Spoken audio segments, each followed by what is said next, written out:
Assalamualaikum warahmatullahi wabarakatuh.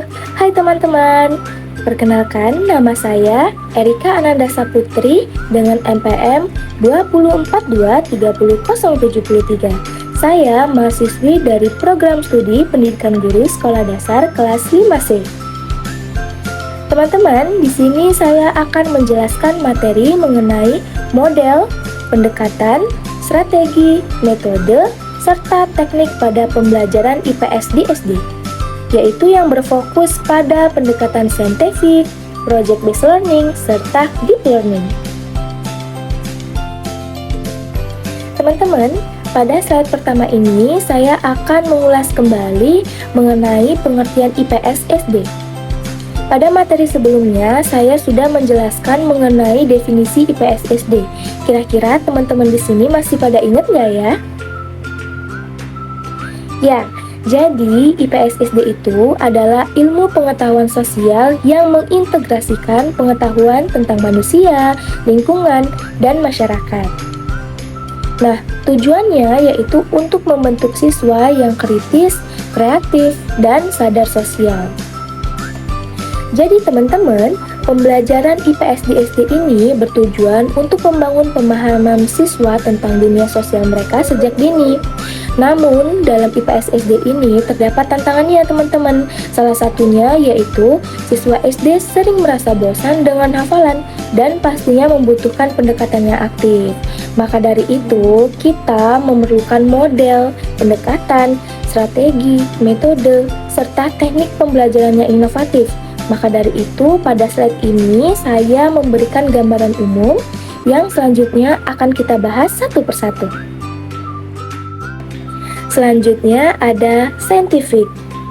Nah, teman-teman, scientific ini adalah pendekatan berbasis sains atau biasa kita kenal dengan siklus 5M. Nah, 5M ini terdiri dari mengamati, menanya, mengumpulkan data, mengasosiasi, serta mengomunikasikan. Salah satu manfaat dari pendekatan saintifik ini adalah melatih siswa untuk berpikir logis dan berbasis bukti dalam konteks sosial. Jadi teman-teman, pendekatan saintifik ini untuk melengkapi deep learning dengan metode ilmiah yang disederhanakan untuk SD. Dalam IPS sendiri, siswa SD diajak untuk mengamati fenomena sosial nyata, seperti bagaimana transportasi mempengaruhi masyarakat, lalu mengumpulkan data melalui wawancara. Sehingga siklus 5M ini membuat pembelajaran IPS lebih interaktif dan relevan, dan membantu siswa SD menjadi peneliti kecil di bidang sosial. Kemudian ada problem-based learning atau biasa disingkat dengan PBL. Nah, teman-teman, menurut John Dewey Inspired, PBL ini merupakan model pembelajaran berbasis masalah nyata, di mana siswa belajar melalui pemecahan masalah. Adapun langkah-langkah dalam PBL yaitu yang pertama, identifikasi masalah. Misalnya bagaimana banjir di kota kita. Terus yang kedua, ada riset dan diskusi kelompok, dan yang terakhir ada solusi serta presentasi. Nah, manfaat dari PBL ini adalah untuk meningkatkan keterampilan berpikir kritis dan juga kolaborasi siswa. Jadi teman-teman, model utama yang kita bahas di sini adalah problem based learning atau PBL, di mana dalam PBL ini siswa tidak hanya menerima informasi tetapi juga aktif dalam memecahkan masalah nyata terkait IPS seperti mengenai isu lingkungan atau sejarah lokal. Nah, hal ini sangat cocok untuk SD karena dapat mendorong rasa ingin tahu anak-anak SD melalui langkah-langkah sederhana mulai dari identifikasi masalah hingga refleksi yang membantu siswa mengintegrasikan pengetahuan IPS secara mendalam. Nah, sekarang mari kita ke pendekatan deep learning. Jadi teman-teman, deep learning ini adalah pendekatan yang menekankan pada pemahaman mendalam, bukan hanya sekedar hafalan saja, tetapi juga berbasis neuroscience dan konstruktivisme. Nah, Pada deep learning ini berfokus pada 6C, yaitu karakter, citizenship, collaboration, communication, creativity, serta critical thinking. Salah satu manfaat dari deep learning ini adalah untuk membangun pengetahuan jangka panjang dan empati sosial. Nah, jadi teman-teman, berbeda dengan learning dangkal, pendekatan deep learning ini adalah untuk mendorong siswa SD untuk memahami IPS secara holistik melalui elemen seperti kreativitas dan kewarganegaraan.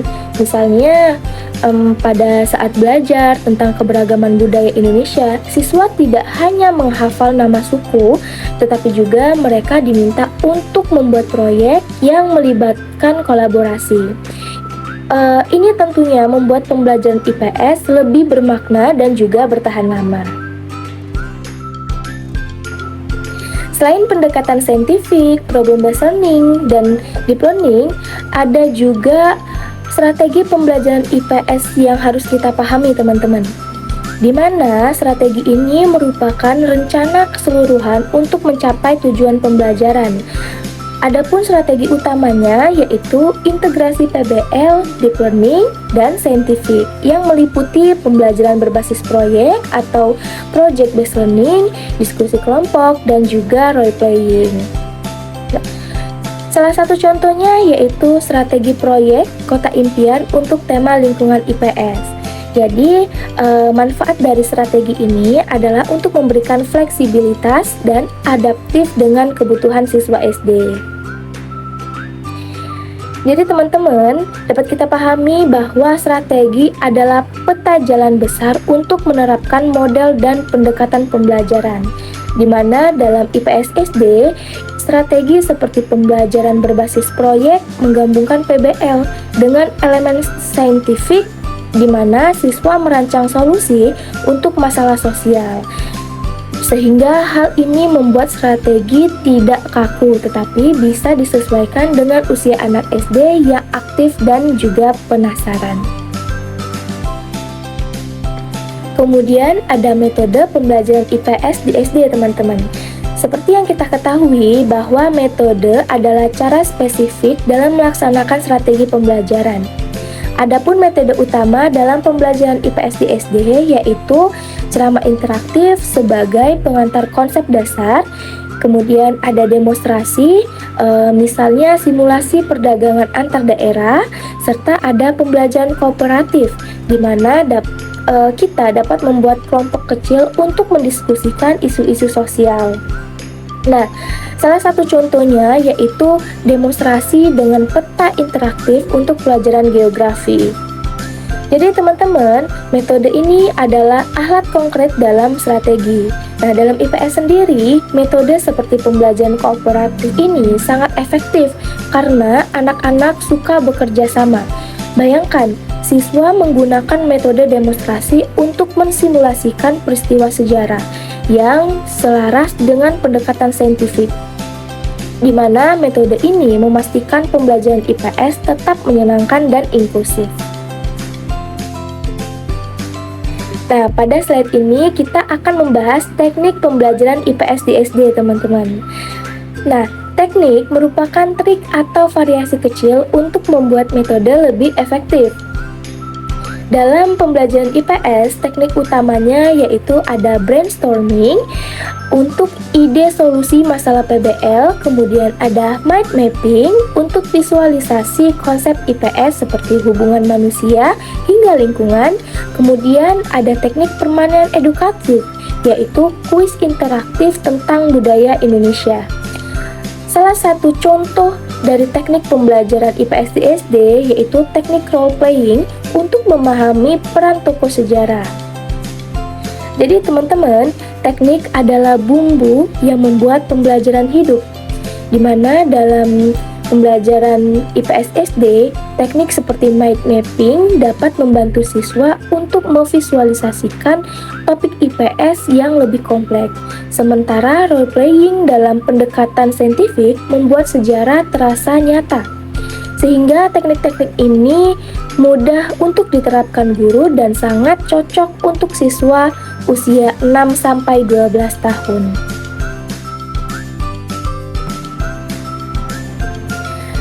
Materi terakhir yang akan kita bahas yaitu mengenai integrasi semua elemen dalam pembelajaran IPS.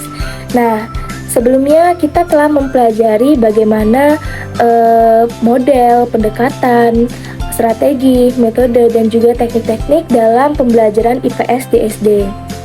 Nah, kali ini bagaimana sih cara mengintegrasikannya? Pada slide di atas, saya mengambil model PBL sebagai kerangka utamanya, teman-teman. Kemudian menggunakan pendekatan deep learning plus scientific untuk kedalaman dan logika.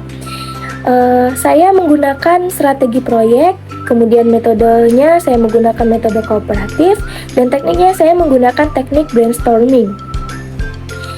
Contoh kasusnya dapat kita peroleh pada proyek isu lingkungan lokal, di mana siswa diminta untuk mengidentifikasi masalah, di mana kegiatan ini termasuk dalam PBL, kemudian mereka meriset yang kegiatan ini termasuk dalam pendekatan saintifik, dan juga mereka mendiskusikan ini termasuk dalam pendekatan deep learning, sehingga manfaat keseluruhannya yaitu menjadikan siswa SD lebih aktif, kritis, dan juga siap untuk menghadapi dunia sosial.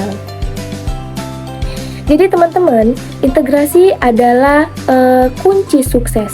Bayangkan PBL sebagai pondasi, deep learning dan scientific sebagai pilarnya, lalu dilengkapi dengan strategi, metode, dan juga teknik yang tepat sebagai dindingnya.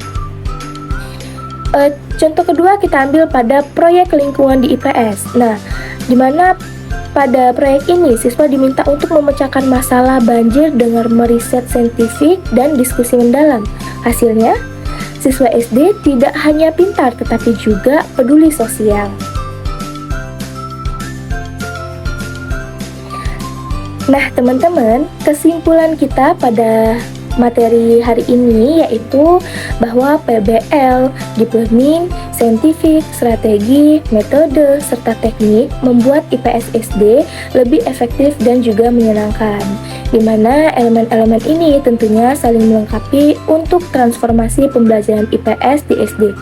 Dengan menggunakan PBL sebagai model inti, pendekatan deep learning dan saintifik, dan ditambah dengan strategi, metode, serta teknik yang tepat, kita dapat menciptakan siswa yang cerdas dan juga bertanggung jawab.